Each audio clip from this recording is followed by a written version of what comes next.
lai dòng lệ al tuy kan in anakang may to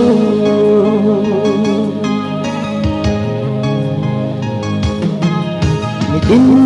kipana mun hi dòng lệ kana le maunan athongi gian mang ding azang kadri lâu te ahum tung e tu ni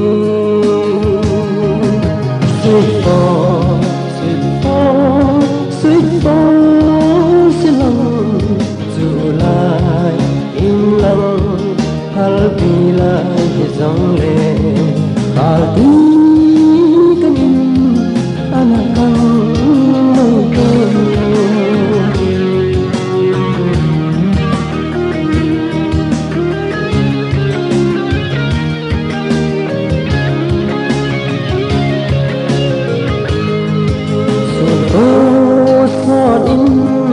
gian khổ so đề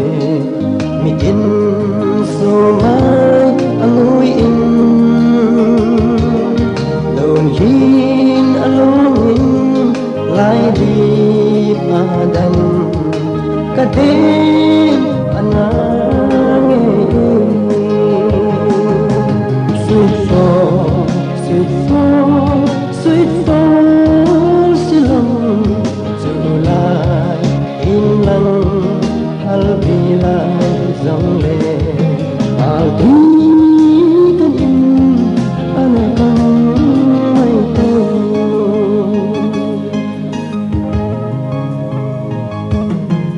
namin kan na le na lo di na paban mulhan sweet for all hamza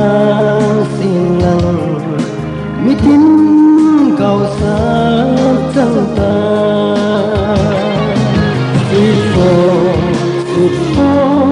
sweet for silang julai in lang hal bilai dòng lệ al tuy kan in anakang to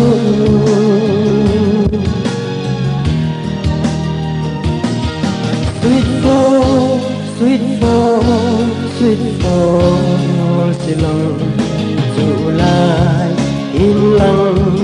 hal bilai dòng lệ al tuy